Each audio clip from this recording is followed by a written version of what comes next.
দর্শক, বিএনপির সাবেক চেয়ারপারসন খালেদা জিয়ার মৃত্যুতে ভারতের পররাষ্ট্রমন্ত্রী এস জয়শঙ্কর ছুটে এসেছিলেন বাংলাদেশে মাত্র 4 ঘন্টার জন্য। তিনি এসে জানাজায় অংশগ্রহণ করেছিলেন, সাথে তারেক রহমানের সঙ্গে দেখা করে প্রধানমন্ত্রী নরেন্দ্র মোদীর চিঠি দিয়েছিলেন।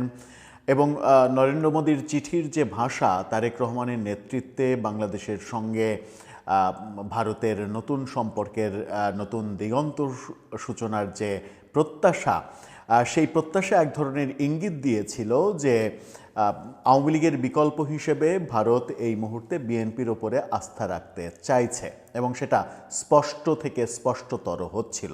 এবার আরেকটা ঘটনা ঘটল যেখানে স্পষ্ট করেই বলে দেয়া যায় যে ভারত এই মুহূর্তে চাইছে বিএনপি আগামী নির্বাচনে জয়লাভ করে ক্ষমতায় আসুক। কিন্তু ভারতের সেই প্রত্যাশা কি পূরণ হবে যখন আমরা কানাঘুষা শুনছি আমেরিকা চাইছে জামাত ক্ষমতায় আসুক? ভারতের পার্লামেন্টে এবার বেগম খালেদা জিয়ার জন্য শোক প্রস্তাব আনা হয়েছে। এটা একটা বড় ঘটনা। সেই ঘটনাটা আজকে ঘটেছে ভারতীয় সংসদে। কি ঘটল সেখানে, কি খবর আসছে, কি ইঙ্গিত পাওয়া যাচ্ছে বাংলাদেশের আগামী নির্বাচন নিয়ে, চলুন একটু জেনে দেখি এই ভিডিওতে। থাকবেন পলিটিক্স টিভির নিয়মিত আয়োজনে।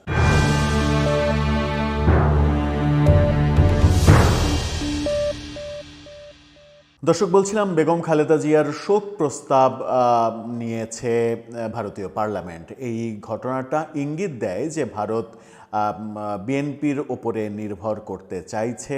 আগামীর সম্পর্কটা বাংলাদেশ কেন্দ্রিক যে সম্পর্ক, সেই সম্পর্কটা বিএনপির মাধ্যমেই তৈরি হোক সেটা চাইছে। সমকালের শিরোনামটা দেখে নিন, সেখানে বলছে খালেদা জিয়ার মৃত্যুতে ভারতের সংসদে শোক প্রস্তাব। সেখানে বলা হচ্ছে যে বাংলাদেশের প্রথম নারী প্রধানমন্ত্রী ও বিএনপির প্রয়াত চেয়ারপারসন বেগম খালেদা জিয়ার মৃত্যুতে শোক প্রস্তাব উত্থাপন করেছে ভারতীয় রাজ্যসভা। আজকে দেশটির সংসদে এ সংক্রান্ত একটি প্রস্তাব উপস্থাপন করা হয়। একই প্রস্তাবে রাজ্যসভার সাবেক 2 সদস্য এল গানেসেন ও সুরেশ কালনাদির মৃত্যুতেও শোক প্রস্তাব উপস্থাপন করা হয়। খালেদা জিয়া 30 ডিসেম্বর ঢাকার এভারকেয়ার হাসপাতালে ইন্তেকাল করেন।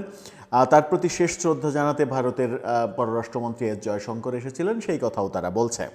খালেদা জিয়ার মৃত্যুতে গভীর শ্রদ্ধা এবং সমবেদনা জানান ভারতের প্রতিরক্ষা মন্ত্রী রাজনাথ সিং। তিনি বলেন, ভারতের সঙ্গে বাংলাদেশের সম্পর্ক জোরদারে গুরুত্বপূর্ণ অবদান রেখে গেছেন সাবেক প্রধানমন্ত্রী খালেদা জিয়া। তার এই অবদান সবসময় স্মরণ করা হবে। নয়াদিল্লিতে অবস্থিত বাংলাদেশ হাইকমিশনে গিয়ে খালেদা জিয়ার প্রতি শেষ শ্রদ্ধা জানিয়ে শোক বইতে এই বার্তা লেখেন তিনি। রাজনাথ সিং লিখেছেন, সাবেক প্রধানমন্ত্রী ও বাংলাদেশ জাতীয়তাবাদী দলের চেয়ারপারসন খালেদা জিয়ার মৃত্যুতে ভারতের সরকার ও জনগণের পক্ষ থেকে আন্তরিক সমবেদনা জানাই। ভারত ও বাংলাদেশের সম্পর্ক জোরদারে তার উল্লেখযোগ্য অবদান সবসময় স্মরণ করে। এই তথ্যগুলো যখন ভারত থেকে আসছে, বাংলাদেশের গণমাধ্যম যখন নিশ্চিত করছে, তখন এই ইঙ্গিতটা, এটা যে স্পষ্ট একটা ইঙ্গিত যে ভারত পরবর্তী যে নির্বাচন, সেই নির্বাচনে বিএনপির উপরেই আস্থা রাখতে চাইছে এবং বিএনপির মাধ্যমে তারেক রহমানের নেতৃত্বে বাংলাদেশের সঙ্গে ভারতের নতুন করে সম্পর্ক জোড়া লাগবে, যে সম্পর্ক এখন একেবারে তলানিতে গেছে। বর্তমান অন্তর্বর্তীকালীন সরকার ভারত বিদ্বেষী অবস্থান স্পষ্ট করেছে এবং তাদের বিভিন্ন ধরনের বক্তব্যে এটা স্পষ্ট হয়েছে তারা কোনোভাবেই ভারতের সঙ্গে সম্পর্ক চায় না। কিন্তু ভারত থেকে চাল সহ অনেক কিছু আমদানি বর্তমান সরকার বন্ধ করতে পারেনি। আদানির বিদ্যুৎ আমদানিও বন্ধ করতে পারেনি, যদিও এই ব্যাপারে গঠিত একটা কমিশন রিপোর্ট দিয়েছে যে আদানিকে তার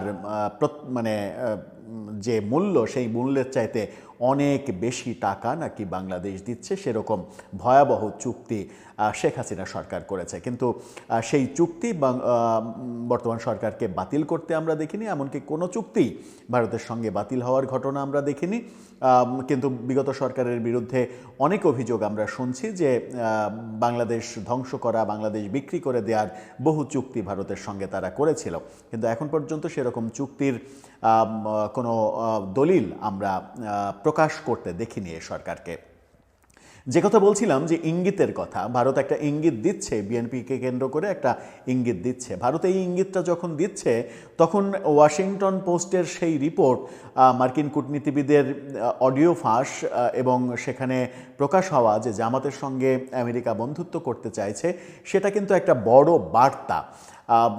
এবং এই উপমহাদেশে আমেরিকা একটা মানে জায়গা তৈরি করতে চায় এবং সেই জায়গাটা জামাতের হাত ধরেই তারা তৈরি করতে চায়, এরকম আলোচনা ছড়িয়ে পড়েছে। এরকম আলোচনায় আবার পক্ষে বিপক্ষে নানাজন নানা মত দিচ্ছেন। অনেকে বলছেন যে জামাতের সঙ্গে এই সম্পর্ক, ইসলামপন্থীদের সঙ্গে আমেরিকার এই সম্পর্ক বাংলাদেশকে আফগানিস্তানের মতো পরিণতির দিকে নিয়ে যেতে পারে, কারণ মুসলিম বিশ্বে আমেরিকা যেখানেই এই ইসলামিস্টদের এক ধরনের সহযোগিতা করেছে কিংবা আশ্রয় প্রশ্রয় দিয়েছে, পরবর্তীতে দেখা গেছে যে সেই দেশ ধ্বংসের কারণ হয়ে দাঁড়িয়েছে আমেরিকা। এরকম আলোচনাও অনেকে করার চেষ্টা করছেন। ঠিক সেই মুহূর্তে ভারতের যে সিগন্যাল, বিএনপিকে কেন্দ্র করে ভারতের যে সিগন্যাল, সেই সিগন্যালটা ভারত কতটা কার্যকর করতে পারবে সেটা একটা বড় প্রশ্ন হয়ে সামনে এসেছে। দর্শক, আপনার কি মনে হয় ভারত এবং আমেরিকার এই পাল্টাপাল্টি অবস্থান কি এটাও জানান দিচ্ছে যে ভারতের সঙ্গে আমেরিকার সম্পর্কের যে মানে একটু চিড় ধরেছিল, সেই চিড় ধরাটা এখনও কাটিয়ে উঠতে পারেনি তারা এখনও দুই মেরুতেই অবস্থান করছে। সেই কারণে বাংলাদেশ সম্পর্কে তাদের অবস্থান ভিন্ন ভিন্ন। যদি বাংলাদেশ সম্পর্কে তাদের অবস্থান ভিন্ন ভিন্নই থাকে, তাহলে সেটা বাংলাদেশের রাজনীতিতে বিরূপ প্রতিক্রিয়া ফেলবে কিনা সেটাও একটা বড় ভাবনা। আপনার মতামত জানিয়ে লিখতে পারেন আমাদের কমেন্ট বক্সে।